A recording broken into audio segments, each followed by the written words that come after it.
Welcome to another edition of The Traveling Golfer, this time from historic Shawnee Inn and Golf Resort in the Pocono Mountains of Pennsylvania. A great golf course, 27 holes situated on an island in the middle of the Delaware River. This playground has been a favorite of mine for many years, been here many times, as have many of the past greats of show business who also made this their playground.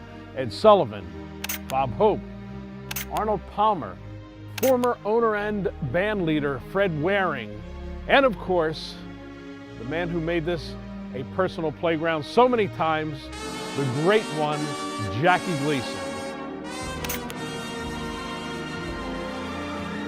So let's begin our voyage around Shawnee, and in typical Gleason style, away we go. It's not limited edition, not cast conditioned, not exclusive or extra, nor is it private reserve. It is, however, a rare breed. American lager from an American-owned, family-operated brewery. Since 1829, we kept it so simple, we're still in fashion. Fancy that. America's oldest brewery, Yuengling.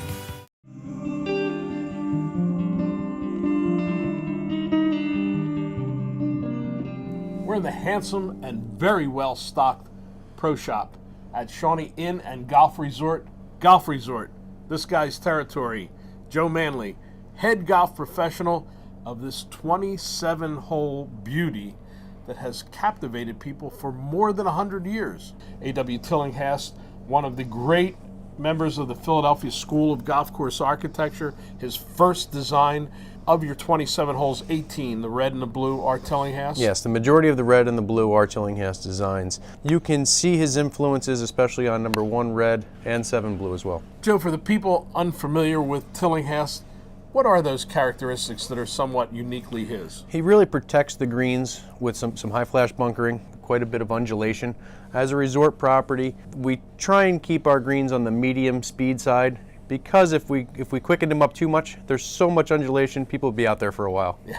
Now, the third 9, the white 9, was added later. In the late 60s, Bill Diddle added the white 9. That part of the island was mainly farmland. They decided to build 9 more holes on. We have a very rich history. Unfortunately, floods were part of our history. It caused some major changes in the resort. We were able to redo the entire lower level because of the flooding. We've been very fortunate for a number of years to be flood-free, and the golf course is in great shape. One of the things that is a result of this flooding is this massive white bridge that takes you from the mainland to the island. It's a bit of a project twice a year, isn't it? Yeah, we have a 280-foot bridge constructed every spring, and we take it down every fall. Taken apart piece by piece. Yes, it is. It's a great part of our history, and it's a beautiful bridge, and it's one of a kind. Joe, do you have a particular favorite hole out here? Number 9 red. Number 9 red. Yeah, it's a great par 4. It's a relatively long par 4, very demanding tee shot. The shot to the green is quite challenging as well. I happen to like the 2 par 3s over the water. The 7th hole in the blue 9 is a par 3. It presents a daunting shot across the river. I played it with Shawnee golf professional Max Fry.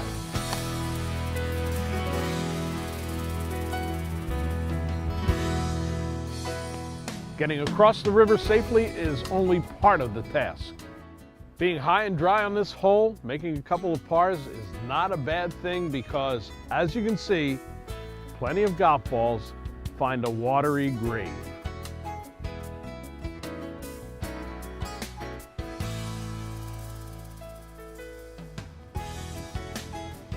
No putts on this undulating green are gimmies. The golf course is a fair length. It's just shy of 7,000 yards from the tips, and you can move up to the forward tees and be right around 5,000 yards. And of course, 1938, the PGA Championship. The camera highlights in the world of sport. Dapper Paul Runyan of White Plains, New York, tees off in the 36-hole final of the PGA Championship at Shawnee on the Delaware. Slammin' Sammy Snead of West Virginia. Runyan, 5 up at the end of the morning round, tees off in the final 18. A cool, deliberate sharpshooter whose peculiar form makes his performance all the more amazing. And there it is, the $1,000 putt that brings Paul Runyan the PGA title for the second time in his golfing career. 30 years later, it was still in championship form. That's right. The 1967 NCAA championship was hosted on this golf course. Hale Irwin ended up winning that one. You know, Joe, they try to keep you entertained all through the night here in the hotel, but you can do that out on the golf course too, can't you? Absolutely. We can actually set up some lights for nighttime putting contests on our putting green located in front of the hotel. And we have a chip and putt golf course, a 6-hole chip and putt golf course that is also lit for night play. With the 27 holes, you're here for a number of days. You don't necessarily have to play the same 18 holes each time you're here. And with the recent acquisition of Great Bear, we added that to the property as well. It's a great place to bring your group. We're in the appropriately named Kirkwood room at historic Shawnee Inn and Golf Resort. Appropriate because owner Charlie Kirkwood, driving force behind the renaissance of this great resort, his right-hand man, Rob Howell. It's great to talk to you on the Traveling Golfer, Rob. Thanks for having us, Tony. Yeah, you know, this resort has had such a special place in the hearts of avid golfers, not just me, but people over the years. There's so much history. I mean, we could do a whole history show on this. From being Tillinghaast's first design to having great golfers like Johnny McDermott, Walter Hagen, and then of course you get into Sam Snead, Arnold Palmer. The history is tremendous. Yeah, some of the little things like Arnold Palmer met his wife Winnie at this property while playing in a tournament. Right here in our pro shop, and then 4 days later, he asked her to marry him.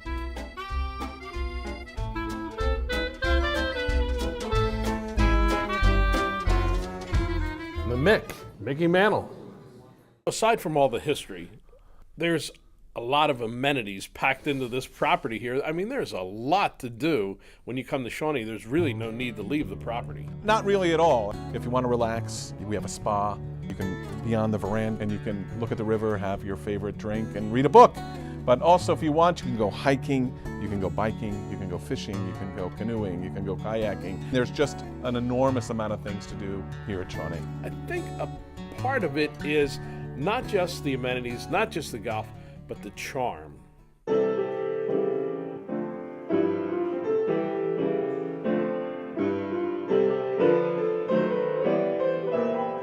I agree. I mean, this area just really has a great feeling. I mean, there is a feeling of nostalgia.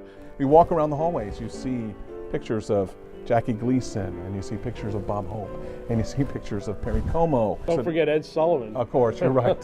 And you walk into the ballroom, which is just this nice, beautiful room. And there's just all of these special places all throughout the inside of Shawnee that you really shouldn't miss when you visit.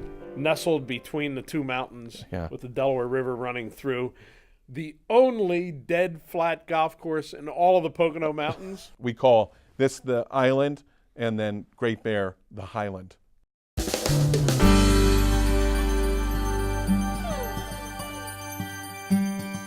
We're in the River Room at Shawnee with Chef Rodney Talada. The River Room. Where'd they get that name? I don't know. But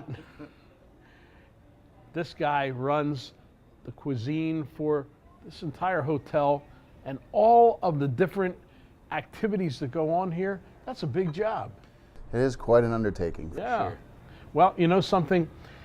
Every food line, every resort has to have their little hook, and you have yours here in that you don't go real far for a lot of the food. We sure don't. We do a lot of local, farm to table, sustainable.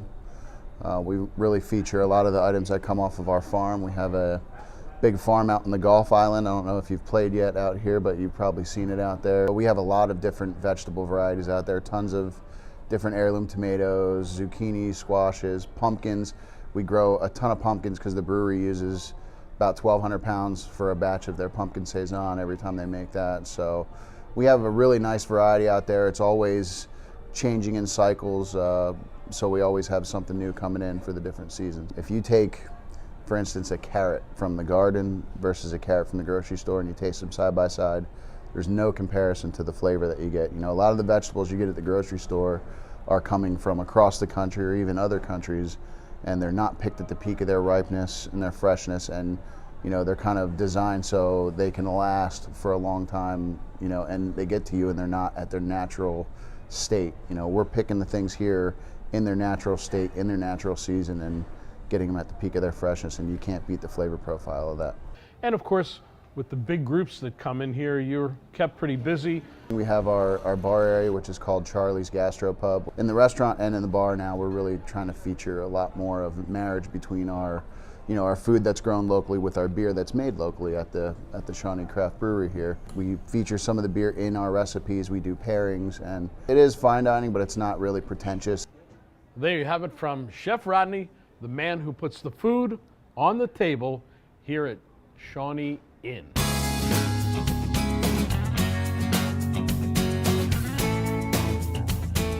We're here with Tim Myers. His card says brand evangelist at Shawnee Craft Brewery. Give me an amen, Tim. Amen. Amen. Spreading the good word. For those who haven't been to Shawnee in years, they say, whoa, brewery? Yeah, this wasn't here not that many years ago. And then all of a sudden, how did we have a microbrewery at Shawnee? We are brewing in what used to be the ice skating rink here at Shawnee. The river had flooded and did a little damage in the building here, and we decided to repurpose the locker rooms and snack bar area into a craft brewery. So we've been making beer here for about 5.5 years now. Tell me a little bit about exactly how you go about this. You know, microbreweries have popped up all over the country, and I'm not sure how you make yourself a little bit unique, but knowing the Shawnee ideas, I'm sure you did. We like to think what makes us unique is our philosophy here at Shawnee Craft. Our motto is true to nature and true to the craft. So we are making sort of old world traditional styles of beer that pull a lot of influence from countries like Germany and Belgium and England with the very best ingredients we can get our hands on. A lot of the time those are local, organic ingredients. I believe all of our beers are at least 94% organic by dry weight. And in some ways we're able to grow our own ingredients here on the property. We grow our own pumpkins on the golf course farm here for our pumpkin saison every fall. And we use locally made honey from the bees that we keep on the property as well. Wow, and how many different types of beer do you brew in a year? We do about 20 to 25 different styles throughout the year. We have 4 of what we call our reliables that are made all year round, and a calendar full of seasonal beers as well. Can the guests of the hotel come and tour the brewery here? Certainly. We are open for business every Thursday, Friday, and Saturday. We do a tour at 4 p.m. on Thursdays and Fridays, and our tap room is open till around 10 in the evening. Saturdays, we do a tour at noon, and we'll be here till around 5 p.m. Well, that's it from the Shawnee Craft Brewery. Tim Myers invites the people to come in, take a tour, try this beer, and cheers. Cheers. As Jackie Gleason would say, boy, is that good.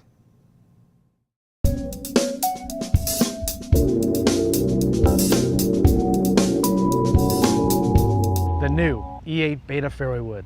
It's our hottest fairway wood on tour because it's our longest fairway wood. Most tour players want a smaller head and a slightly deeper face. The Beta delivers this, with the center of gravity moved closer to the face for a more penetrating ball flight. It outdistances the competition because Exotics is the only fairway wood on the market utilizing a titanium cup face. In an independent robot test at Golf Laboratories against the most popular fairway woods in golf, the E8 beat all of them, some of them by up to 35 yards. That's long.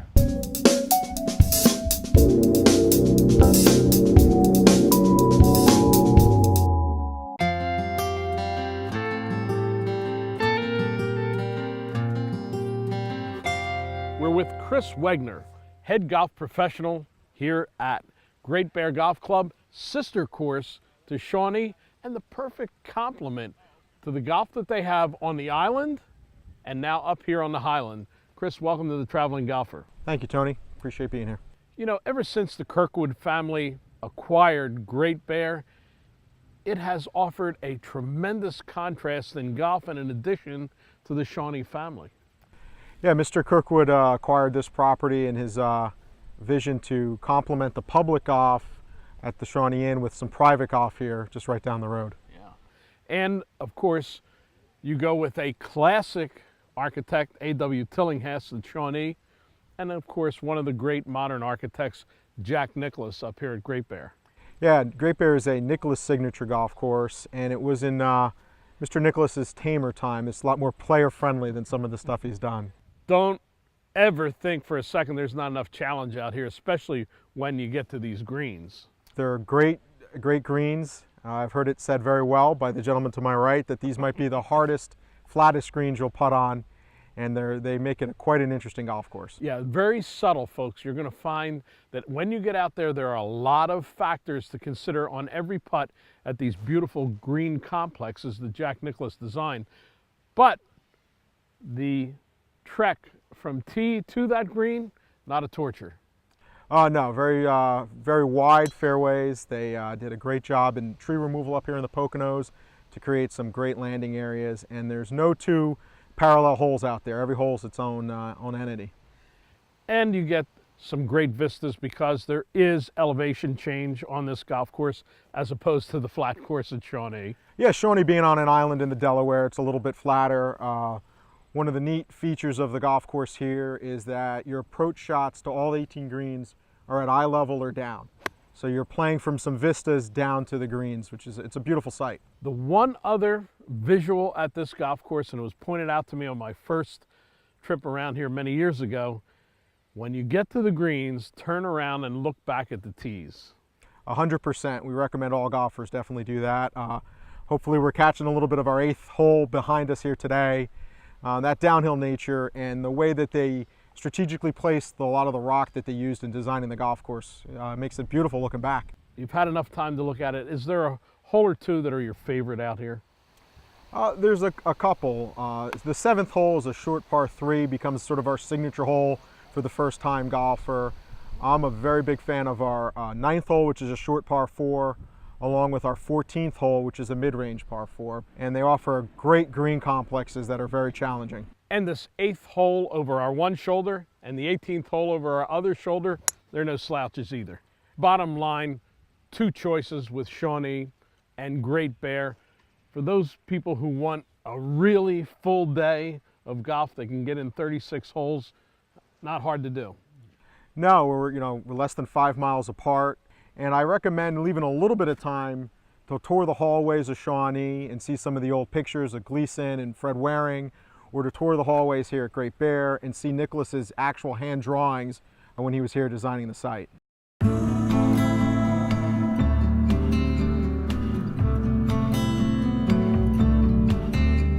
We're down on the river, the Delaware River, with Carl Wilgus, President, CEO, Pocono Mountains Visitors Bureau. He's the man in the Poconos, and it's great to see you up here and great to see you at this resort that is so vibrant, with the new renaissance that's taken place here. Absolutely. First of all, Tony, always a pleasure to have you here. But yeah, it's a great place. It's a historic place. It's been operating for over 100 years. Historic golf course, historic lodge. And this whole portion of northeast Pennsylvania with the Delaware River Gap, probably one of the most beautiful natural outdoor water parks you could ever find. That's right. Some people have to build their own amenities. Shawnee certainly has the finest right here, and there's so much activity on the river. Nothing like getting in a canoe or kayak, floating down the river, whether or not you're fishing along the way, and then the amount of wildlife. You can see deer, even occasionally you'll see a bear down by the river. The natural environment is the attraction that draws a lot of people here.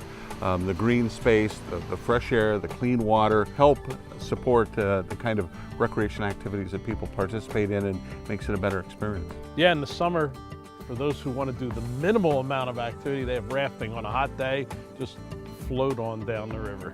There also is a lot in this immediate area that people can go to for a day adventure. Just south of us is the town of Water Gap, and it's an old historic town. There's a trolley ride that you can take that'll show you in and around the area.